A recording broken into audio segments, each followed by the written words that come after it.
پہلے تو میں نے مسلمانوں کے اخلاق سنے تھے، اب تو میں نے دیکھ بھی لیے. پر یہ بتا جب 12,000 آیا تھا جان کیوں نہیں چھڑائی؟ تو حضرت چارہ کاٹتے کاٹتے رو پڑے. فرمانے لگے تو نہیں نہ جانتا یہ بیٹیاں سانجھی ہوتی ہیں، پتہ نہیں نا. میرے رسول پاک نے تو حاتم تائی کی بیٹی کے سر پہ کپڑا رکھ کے کہا تھا بیٹیاں برابر ہوتی ہیں. تو یہ نہیں پتا جب اس کی 6 بیٹیوں کی شادی ہوئی ہے میرے اندر روحانیت کتنی بڑی ہے. فرمایا پھر 12,000 آیا ہے تو 2-4 بچیاں پھر گئی ہیں. تجھے نہیں پتا میں اندر سے راضی کتنا ہوں، میں تیری نوکری کرتا رہوں گا، پتہ نہیں اللہ کتنی بیٹیوں کو بیاہ دے گا. اتنا رویا وہ عیسائی کے پیروں میں بیٹھ گیا، کہنے لگا بابا میں نے تیری مخالفت کی ہے پر تیرے قریب آ کے پتہ چلا ہے کہ تو بہت اونچے اخلاق کا مالک ہے، اور اگر تیرا یہ مقام ہے تو تجھے اخلاق سکھانے والے محمد عربی کی شان کتنی ہوگی. ظالم کی بولیے جاتے نہیں لوگ جھوٹے گواہ بن کے. وکیل صاحب کو نہیں پتا ہوتا کہ یہ بندہ مجرم ہے جو میرے پاس آیا. کیا مجرموں کے وکیل نہیں ہوتے؟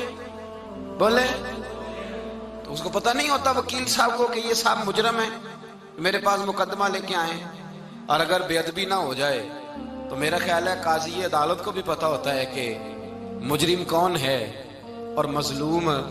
میرے نبی پاک صلی اللہ علیہ وسلم نے اس قدر زیادہ سختی فرمائی اس مسئلے میں. فرمایا جس کو پتا تھا کہ فلاں آدمی ظالم ہے، ظلم کر رہا، پھر وہ ظالم کا گواہ بنا یا اس نے ظالم کی مدد کی، کتنی کی؟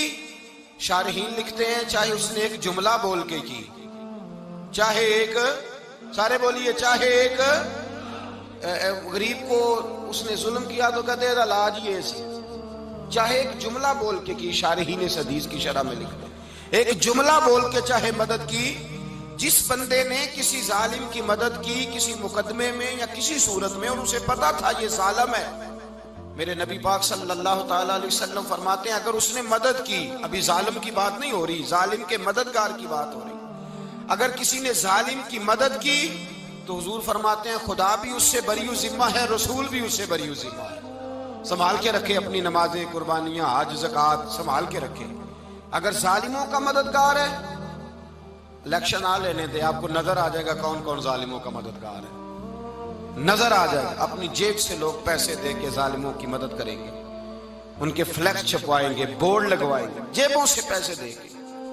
ہم نے خود آگ لگائی ہے چمن میں اپنے، بے سبب گردشی ایام کو الزام نہ دو. ہم نے خود نور کا ظلمت سے کیا ہے سودا، کر کے توہین سحر شام کو الزام نہ دو. ظالموں کے مددگار میدان میں آ گئے. یہ چھوٹا لفظ نہیں، میرے حبیب پاک صلی اللہ علیہ وسلم نے فرمایا جو ظالم کا مددگار ہے سن لے جو سجن کے ساتھ کچہری جاتا ہے، وہ یاد رکھے جو دوست کا گواہ بنتا ہے، وہ یاد رکھے جو کہتا ہے میں مانگی گیا تھا، مجھے بلایا گیا تھا قبضہ چھڑانے کے لیے کسی غریب بیوہ کی جائیداد پہ، وہ سن لے تو مدد کر کے نہیں آیا، تو خدا کے ذمے سے نکل گیا ہے. رسول پاک نے فرمایا تیرا میرا تعلق ختم ہو گیا، تو ظالم کا مددگار ہو گیا. پھر تو کہتا میں بے چین ہوں، میں بے قرار ہوں، میں آزمائش کا شکار ہوں. پلٹ کے دیکھ تو صحیح تیرا گناہ کتنا بڑا ہے. میرے نبی پاک صلی اللہ علیہ وسلم کا ایک اور فرمان سن لیں، ابن ماجہ ابو داؤد میں موجود ہے. اس حدیث کو آپ نے یاد کر لینا ہے. کر لیں گے انشاءاللہ؟ سارے کہیے انشاءاللہ کر لیں گے یاد. حضور صلی اللہ علیہ وسلم نے فرمایا اگر تو ظالم کی مدد کرے گا نا، یہ لفظ دل کی تختی پہ لکھ لینا، یہ مکافات عمل ہے، مکافات عمل دنیا، ادھر کرو گے تو ادھر بھرو گے. فرمایا اگر تو کسی ظالم کی مدد کرے گا، سن لے حضور کا فرمان ہے، اگر تو ابن ماجہ ابو داؤد سیاہ میں موجود ہے، فرمایا اگر تو کسی ظالم کی مدد کرے گا تو رب تعالیٰ مرنے سے پہلے تیرے اوپر بھی ظالم کو مسلط کر دے گا.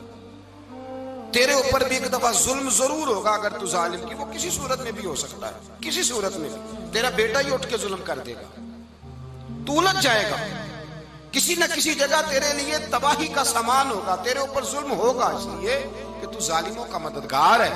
چاہیے یہ تھا کہ تو مظلوم کی مدد کرتا، انسانی ایمانی یقین کا فریضہ سر انجام دیتا، تو ظالموں کا مددگار ہو گیا. ٹٹول کے دیکھ لیں، رزلٹ نکال کے دیکھ لیں، ہمارے زمانے میں ظالموں کے مددگار زیادہ ہیں. اتنی لمبی زبانیں نکال کے ظالموں کی مدد کرتے ہیں. بڑے بڑے کالم نویس اللہ نے انہیں قدرت دی لکھنے کی، تو اپنا قلم ظالموں کی مدد میں خرچ کرتے ہیں۔ وہ لوگ جن کو اللہ تبارک و تعالیٰ نے قدرت دی، ہمت دی، طاقت دی، کچھ لوگ ان کے حلقہ احباب میں، وہ اپنے لوگوں کو استعمال کر کے ظالموں کی مدد کرتے ہیں، ظالموں کی مدد کرتے ہیں۔ میرے نبی کریم سید عالم نور مجسم صلی اللہ علیہ وسلم نے فرمایا، اگر تو نے ظالم کی مدد کی تو جب تک تو توبہ نہیں کرے گا رب تجھ سے ناراض ہی رہے گا۔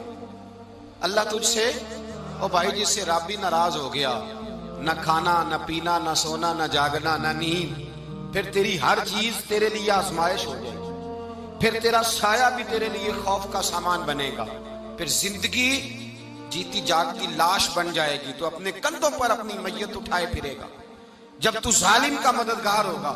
اور نبی پاک صلی اللہ علیہ وسلم نے فرمایا، ظالموں کا مددگار بھی ظالم ہوتا ہے، ظالموں کا مددگار بھی، سارے بولے، ظالموں کا مددگار بھی نہیں، کو نہیں، آپ سارے نہیں بولے، ایک دفعہ بولے، ظالموں کا مددگار بھی، پکی بات ہے، ظالموں کا مددگار بھی۔ اللہ اکبر، جس کا یارانہ ہو، جس کا دوستانہ ہو، جو کہے میں نے نا اس کو اوکھے ویلے کے لیے ظالم کو یاد رکھا ہوا ہے۔ کبھی مشکل میں رکھے نہیں ہوئے لوگوں نے ظالم دوست، کہتے میں نے رکھے ہوئے ہیں، بلکہ ہمارے دیہات میں تو کہتے ہیں میں نے بازو بنائے ہوئے ہیں۔ کس کو بازو بنا لیا؟ ظالم بھی کبھی بازو ہوتا ہے، جو ظلم کی تلوار لیے میدان میں کھڑا ہے۔ قارون، حامان، فرعون، نمرود کا حال نہیں لوگوں نے دیکھا؟ اپنے زمانے میں آپ نے کتنے لوگ نہیں دیکھے جن کے سائے سے، آواز سے لوگ کانپتے تھے؟ پھر پولیس کی گاڑیوں میں وہ اس طرح مردہ پڑے کہ دنیا نے تماشا دیکھا ان کا۔ یہ رنگ ہم نے دیکھے نہیں اپنے آنکھوں سے۔ فرمایا ظالم کا مددگار بھی، جو کار میں بٹھا کے لے کے گیا وہ بھی ظالم، جس نے چائے پلائی وہ بھی، جس شخص نے کھانا کھلایا وہ بھی، جو کچہری تک ساتھ گیا وہ بھی، جس نے فلیکس کے نیچے، بڑے شرابی کے نیچے چھوٹی اپنی فوٹو لگائی وہ بھی، جو ووٹ کی پرچی ڈالنے گیا وہ بھی۔ کہہ دینا باہر نکل کے کہ حضرت صاحب نے سیاسی تقریر کی ہے، کہہ دینا، پر بات تو سچی ہے نا۔ خوگرے حمد سے تھوڑا سا گلا بھی سن لے، خوگرے حمد سے تھوڑا سا بھی گلا۔ امام مالک کے پاس ایک بندہ آیا، اس نے کہا حضور میں درزی ہوں، ایک ظالم بادشاہ مجھ سے کپڑے سلواتا ہے، میں تو ظالموں کا مددگار نہیں نا۔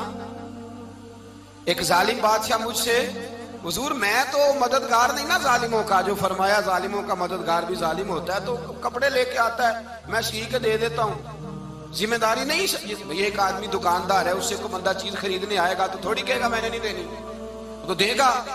کوئی بندہ اگر کسی شخص سے کوئی کام کہتا ہے جو اس کی فیلڈ ہے، اس کا شعبہ ہے، اس کا معاش کا وہ سلسلہ ہے، کہتے ہیں یا رسول اللہ صلی اللہ علیہ وسلم ظالموں کا مددگار بھی ظالم، حضور نے فرما دیا۔ تو امام مالک سے بندے نے مسئلہ پوچھا، دل کی تختی پہ لکھنے والی باتیں ہیں، کہا حضور میں درزی ہوں، ظالم کپڑے سلواتے ہیں، میں تو مددگار نہیں نا۔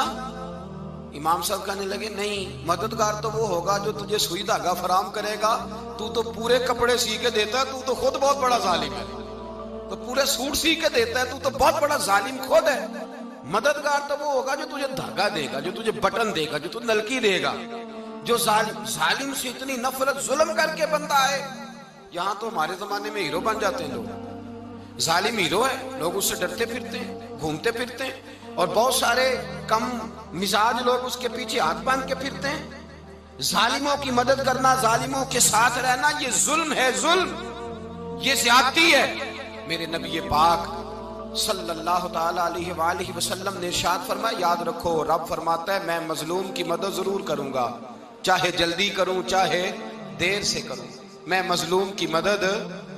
اور حضور صلی اللہ علیہ وسلم نے فرمایا ہے، حضرت معاذ بن جبل کہتے ہیں حضور نے مجھے یمن کا گورنر بنایا، جب میں جانے لگا نا تو حضور نے بڑی نصیحتیں کی، بخاری میں موجود ہے، فرماتے ہیں جب میں پلٹنے لگا تو میرے رسول نے فرمایا معاذ ایک منٹ ٹھہر جا، ایک بات میری یاد رکھنا، اس کو نہ بھولنا۔ کہا حضور کیا؟ فرمایا دیکھنا کسی پہ ظلم نہ کر بیٹھنا، کہیں تجھ سے زیادتی نہ ہو جائے۔ محبوبہ پھر حضور نے فرمایا سن میرے معاذ، میں تجھے گورنر بنا رہا ہوں، زیادتی نہ کر بیٹھنا۔ یا رسول اللہ صلی اللہ علیہ وسلم کیا ہوتا ہے؟ تو میرے کریم نے فرمایا جب مظلوم دعا کے لیے ہاتھ اٹھاتا ہے تو عرش کا مالک کہتا ہے فرشتوں پیچھے ہٹ جاؤ، عرش کا مالک کہتا ہے فرشتوں پیچھے ہٹ جاؤ۔